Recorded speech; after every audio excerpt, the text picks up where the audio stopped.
सो है गाइस, अगर आप इस तरह का प्रोग्राम प्रिंट कराना चाहते हैं आपके सी प्लस प्लस प्रोग्राम के अंदर तो बहुत ही आसान है। आप अपने टर्बो सी प्लस प्लस के अंदर भी इसको बना सकते हैं। देखिए स्टेप बाय स्टेप मैं आपको समझाता हूँ ये प्रोग्राम रन किस तरह से होता है और आप इसको किस तरह से लूप के अंदर बना सकते हैं। बहुत ही आसान है। देखिए यहाँ पर मैंने एक प्रोग्राम ऑलरेडी बना रखा है और ये मैंने सॉफ्टवेयर यूज़ करा है अपना विजुअल कोड स्टूडियो। तो विजुअल कोड स्टूडियो बहुत ही आसान तरीके से और सिंपली तरीके से आपको गाइड करता है कि आप प्रोग्राम किस तरह से बना सकते हैं और बहुत आसानी से ये यूज़ होता है। ओके, तो मैंने यहाँ पर जो मैंने आपको आउटपुट में दिखाया था कि आप इस तरह का पैटर्न डिजिट के साथ बना सकते हो, तो उसका मैंने प्रोग्राम ऑलरेडी लिख रखा है। अब मैं आपको इसको समझा देता हूँ कि अब किस तरह से वर्क करता है। बहुत ही आसान है। देखिए आपको सबसे पहले दोनों हेडर फाइलों को लिखना है। ये आपको पता है दोनों हेडर फाइल होती है इसके अंदर iostream.h और conio.h। अब फिर आपको यूजिंग नेम स्पेस करके ये इसको भी लिखना पड़ता है इनपुट आउटपुट को डिफाइन करने के लिए। देन आप इंटीजर मेन फंक्शन यूज़ करते हैं। आपने इंटीजर मेन फंक्शन यूज़ करा, देन उसकी बॉडी आपने स्टार्ट करी। देखिए यहाँ पे आपने बॉडी स्टार्ट करी है यहाँ पर और यहाँ पर इसकी बॉडी एंड हो गई है। इसके अंदर ही आप पूरा प्रोग्राम लिखेंगे। ओके, सिंपल सा है। सबसे पहले आपको देखिए आप फोर लूप यूज़ कर रहे हैं तो उसके अंदर आपको वेरिएबल का यूज़ करते हैं। तो वेरिएबल का यूज़ करने के लिए उसको डिफाइन करना भी ज़रूरी है कि वो वेरिएबल किस टाइप का है, उसका डाटा टाइप क्या है। तो आपने क्या लिया, जैसे आपने एक फोर लूप के अंदर आई यूज़ करा है तो उसका डाटा टाइप क्या हो गया, इंटीजर डाटा टाइप का है वो। ओके, फिर आपने एक वेरिएबल और यूज़ करा जे, जिस उसका डाटा टाइप कैसा है, वो भी इंटीजर टाइप का है। ओके, आपने यहाँ पर इंटीजर डिफाइन करा तो आप यहाँ पर फ्लोट वैल्यू नहीं रख सकते। ओके, देन यहाँ से मैंने डायरेक्ट फोर लूप लगाना स्टार्ट कर दिया ताकि मेरे को कोई से वैल्यू एंटर कराना नहीं है, इसलिए मैंने सी आउट और सी इन का यूज़ नहीं करा। मेरे को सिर्फ फोर लूप लगा के वो पैटर्न प्रिंट करना है। देखिए सबसे पहले फंक्शन मेन फंक्शन की सबसे पहले प्रोग्राम मेन फंक्शन की बॉडी के अंदर आता है। मेन फंक्शन की बॉडी के अंदर आते ही वो फर्स्ट स्टेप पर आएगा, आपने वेरिएबल डिक्लेयर कर दिए। देन यहाँ पर आपके नेक्स्ट स्टेप पर आएगा फोर लूप पर। तो फोर लूप किस तरह से वर्क करता है मैं आपको एक बार बता देता हूँ। फोर लूप वर्क करता है, सबसे पहले आता है फोर लूप के अंदर वैल्यू डिक्लेयर। आप यहाँ पर फर्स्ट पे वैल्यू डिक्लेयर कर सकते हैं कि आप किस नंबर से आप अपना प्रोग्राम को रन करना स्टार्ट कर सकते हैं। आप चाहते हैं एक से स्टार्ट करना तो एक कर दीजिए, दो से स्टार्ट करना मतलब इनिशियल वैल्यू कि आप प्रोग्राम किस स्टेप से स्टार्ट करना चाहते हैं। ओके, और आप कंडीशन के अकॉर्डिंग भी इसको लगा सकते हैं। आई की वैल्यू मैंने यहाँ पर 1 दी है, मतलब आई की वैल्यू 1 से स्टार्ट होगी। देन यहाँ पर सेकंड आता है सेमीकोलन के बाद यहाँ पर लगाते हैं I less or equal to 5। Okay, ये होती है कंडीशन आपकी। यहाँ पर फोर लूप तब तक वर्क करेगा जब तक कि ये कंडीशन सही है।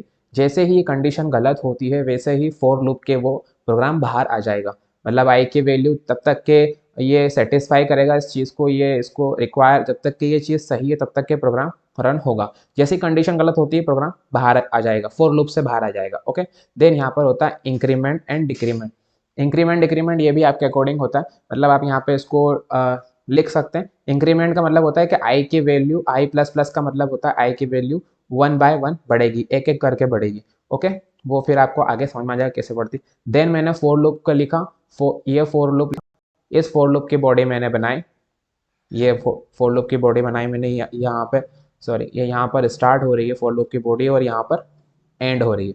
ओके, तो जब तक कि ये कंडीशन सही है तब तक के ही इसकी बॉडी के अंदर ये रन होगा।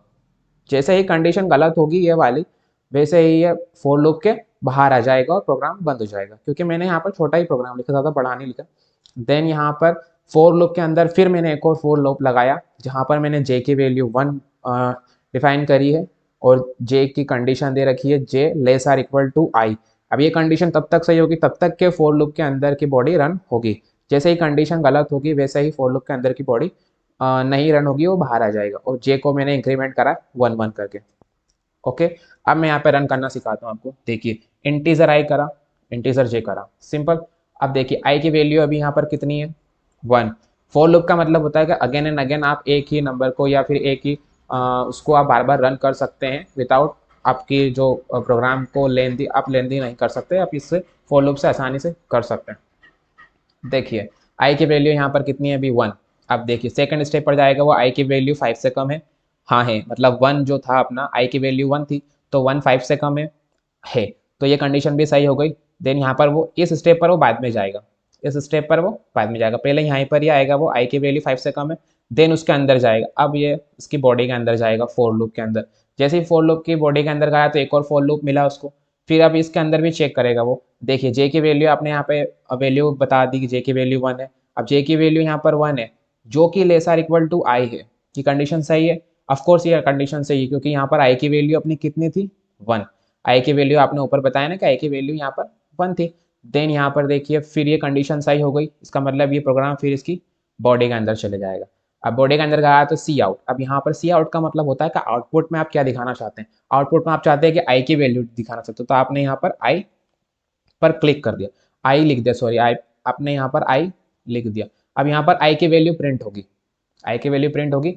देन यहाँ पर वापस से प्रोग्राम यहाँ से हटकर प्रोग्राम वापस से यहाँ जाएगा फॉर लूप पर, क्योंकि यहाँ पर ये फॉर लूप आई की वैल्यू प्रिंट हो गई एक बार, तो फिर वो यहाँ पर वो बाहर यहाँ से उसकी बॉडी बना तो इसके अंदर का ही रन होगा, बस उसके अंदर का रन होने के यही इसके अंदर अंदर रन होगा। देन यहाँ पर से वापस वो फॉर लूप के पास जाएगा।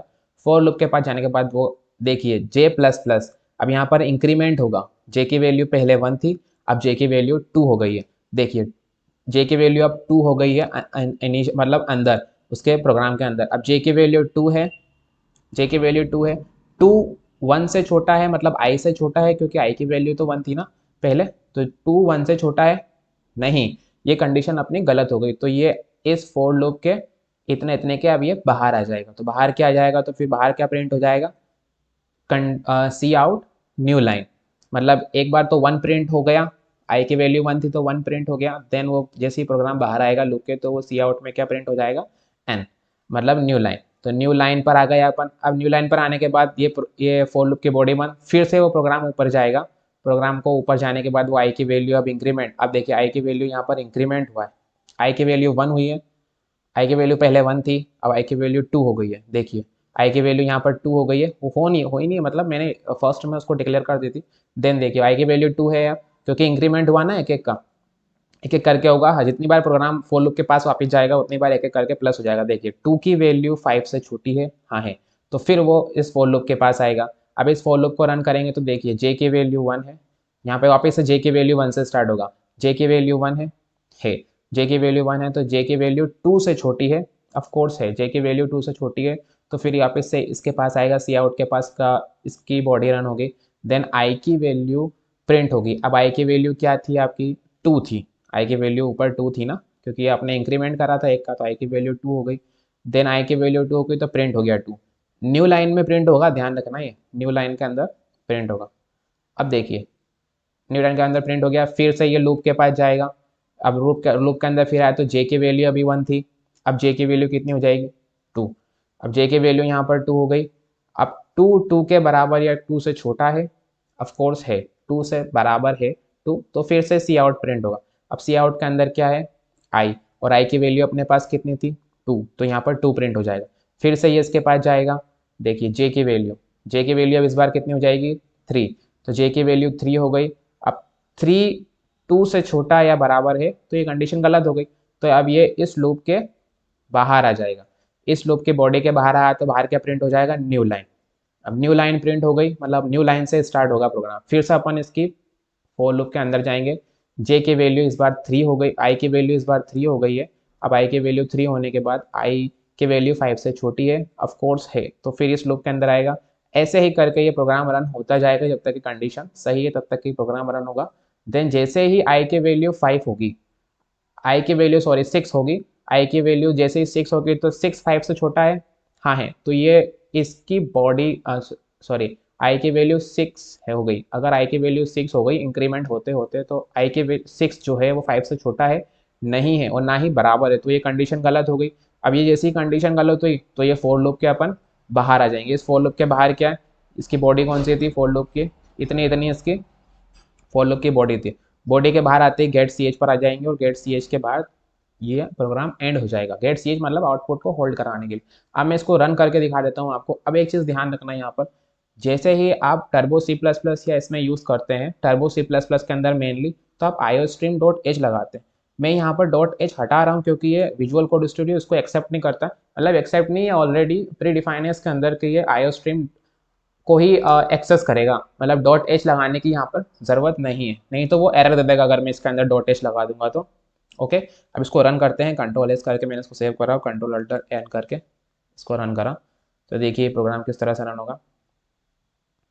ये देखिए पहले आया 1, फिर आई की वैल्यू 2 हुई थी तो 2 आया, फिर आई की वैल्यू 3 हुई थी तो 3 आया, 3 3 3, फिर 4 4 4, फिर 5 5 5। सिंपल, बहुत आसान है। आप चाहते हैं कि 1 के बाद जो 2 2 आया उसके बीच में स्पेस हो जाए, तो आप ऐसा करिए, यहाँ पर जो आई के पास है ना, आपने यहाँ पे डबल कोटेशन लगाना है और बीच में इसके स्पेस दे देना है, क्योंकि जो भी कोटेशन के बीच में आता है वो एज इट इज़ प्रिंट हो जाता है। अब यहाँ पे स्ट्रिंग के फॉर्म में आ जाता है। स्ट्रिंग मतलब जो भी बीच में आएगा, कलेक्शन ऑफ कैरेक्टर्स। ये देखिए अब स्पेस आ गई यहाँ पर, मतलब आई की वैल्यू प्रिंट होने से पहले स्पेस आ जाएगी। आई की वैल्यू 1, जे की वैल्यू 1, फिर आई की वैल्यू 1 से छोटी है तो फिर यहाँ प्रिंट होगी स्पेस, देन आई की वैल्यू प्रिंट होगी। मैंने कंट्रोल एस करा, कंट्रोल अल्टर एन करके इसको रन करा वापस से, तो देखिए अब बीच में स्पेस आ गई। ओके, ये बहुत आसान प्रोग्राम था। स्टेप बाय स्टेप समझिए, फोर लूप को स्टेप बाय स्टेप रन करिए। उसके अंदर फोर लूप के फिर अंदर जाएगा, देन वो उसका आउटपुट जनरेट होगा। जब तक कि आउटपुट जनरेट होगा इस फोर लूप का, तब तक कि इसकी ये कंडीशन सही है। जैसी कंडीशन गलत हुई वैसी बाहर आ जाएगा, फिर नई लाइन लेकर वो वापस से इसी फोर लूप के पास आ जाएगा, इसी फोर लूप को फिर रन होगा। तब तक कि इसकी कंडीशन सही है इस फोर लूप की, तब तक के प्रोग्राम ये पूरा यहाँ से यहाँ तक के रन होगा। जैसे ही कंडीशन गलत, आउटपुट आपका नहीं, आउटपुट आपका आ जाएगा, मतलब यहाँ पे गेट सी एस से प्रोग्राम पूरा बाहर आ जाएगा। फिर आप उसको रन करके देख लीजिए, बहुत आसान है। ओके।